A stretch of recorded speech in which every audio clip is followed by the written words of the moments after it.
Hi, welcome to my video on the equation of ellipse in two different forms. One is general and the other one is standard.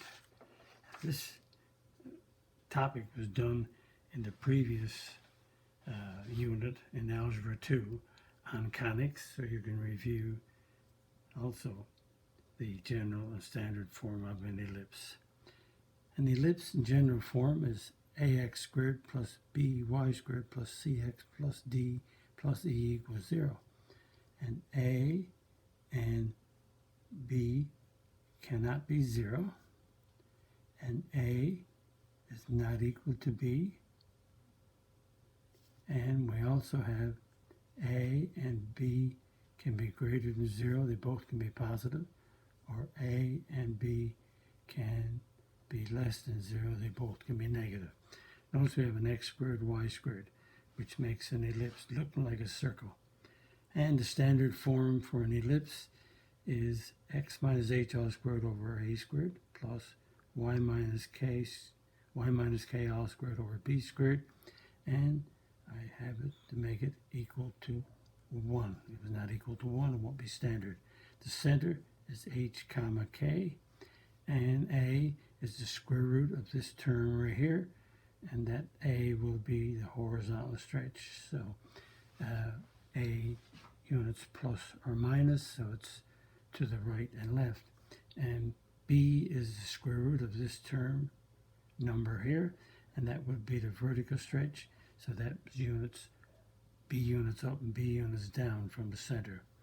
Now let's change the standard form, which is equal to 1, to a general form, which is equal to 0. So the LCD is 100. 25 times 4 is 100. So we'll multiply all parts of the equation by 100. 25 and 100 goes 4, so we get a 4x squared. 4 into 100 goes 25, so we get 25y squared. 1 times 100 is 100. And we have 4x squared plus 25y squared minus 100 equals 0, the standard form. Notice there's no x. There's an x squared but no x. There's a y squared but no y. So that means the center is 0, 0. Now number 2, we have again equal to 1, so that's the standard form. The LCD for 400 and 100 is 400. So we'll multiply each fraction, each part of the equation by 400. And that would eliminate all the fractions. 400 and 400 is 1, so we get x plus 3 all squared.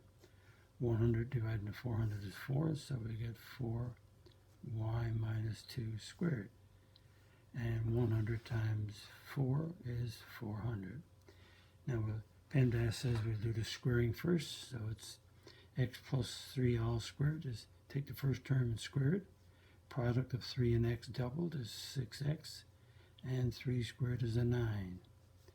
And we'll square this binomial, so the square is take the first term and square it.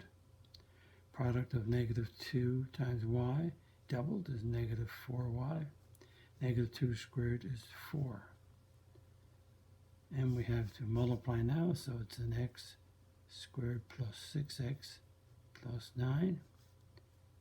And 4 times this trinomial gives me 4y squared minus 16y plus 16 equals 400. And that's a 1 times, so it's no change to it. I didn't need that bracket there. So we go x squared plus, we bring the 400 over first to move all terms to the left side. 400 becomes a minus.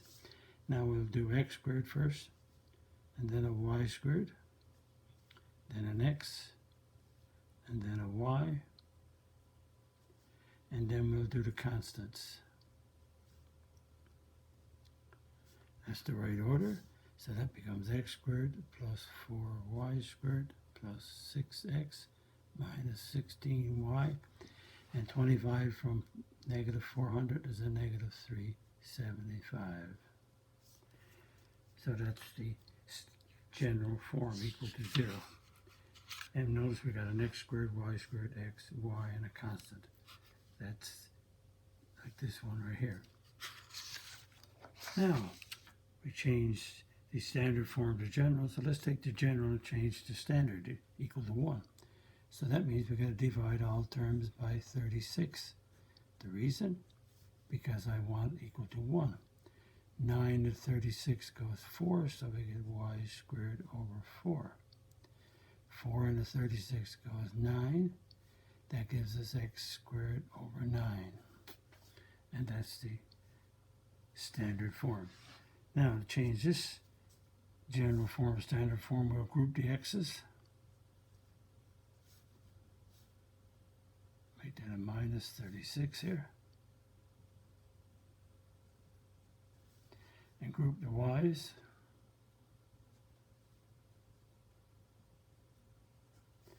And we'll move the negative 164 to the right side to become positive. We'll factor 9 out. We factor the 9 out, so we'll get an x squared minus 4x, because in order to make it a perfect square trinomial, we need a 1 in front of the x squared. And we'll take the 25 out of these two, so that gives us y squared plus 2y, 164. Now we'll complete the square. So a half of negative 4 is negative 2 squared is 4. We put a 4 here. 4 times 9 is 36, so we'll balance it. We take a half of 2 to get 1. 1 squared is 1. 25 times 1 is 25, so we'll balance it. And this gives us 9. So this is the perfect square trinomial, so we'll take the square root of the first term, which is x, and a half of negative 4 is negative 2. So x minus 2 squared gives me this trinomial. And the binomial squared here is half. The square root of y squared is a y. Half of 2 is 1, so we get a plus 1. And we add all these up. That's 200 plus 25 is 225. Now we need standard form, so we need divide by 225. And the reason? Divide by 225 in each part is we need a 1. So let's go over here. 9 into 225 is 25. So we get x minus 2 all squared over 25 plus 25 goes into 225 9 times. So we get a y plus 1 squared over 9 equals 1. That's the standard form. Standard form, you can see the center, which is 2, negative 1, and we have the horizontal stretch, which is the a value, is plus minus 5, and the vertical stretch is plus minus 3. Now we have a couple of negatives here, x squared, y squared, negatives, so that means I'm going to take the whole equation and multiply by negative 1.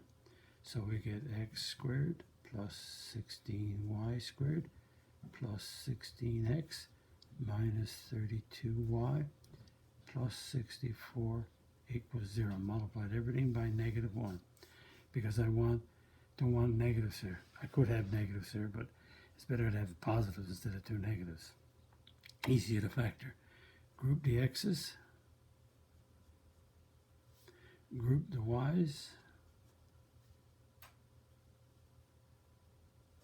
and move the 64 to the right side to make it negative. Now we're going to complete the square here. This is okay here, so this is, don't have to do anything with that one, but we have to take the 16 out of here. Reason? This is already a 1, so I didn't have to do anything with it. I took the 16 out of here by factoring to make this a 1. So 32, negative 32 divided by 16 is 2. Now we complete the square. So half of 16 is 8. 8 squared is 64. So we add 64 on. Half of negative 2 is negative 1 squared is 1. 16 times 1 is 16, so we add that on. So this makes this x, and half of 16 is 8. So x plus 8 all squared is the factorization. And this trinomial factored, square root of y squared is y, half of negative 2 is the negative 1. And they cancel out and I get a 16. Divide by 16 in each part. That gives us 16 divided by 16 is 1. And we didn't do anything here because there's no cancellation. And here we cancel and we get y minus 1 all squared over 1. And so that's the, again, the general form.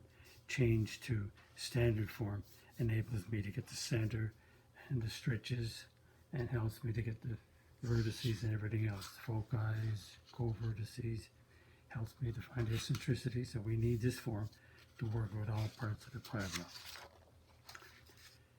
So if you like my video, click on the like button. If you want to be a subscriber, click on the subscribe button. Visit my math website, www.mathfullyexplained.com, to find more information about me, my videos, and the content. That's the content I have on my YouTube channel called Math Fully Explained. Notice one word. Thank you for viewing my video. Hope the video helped you. Bye-bye.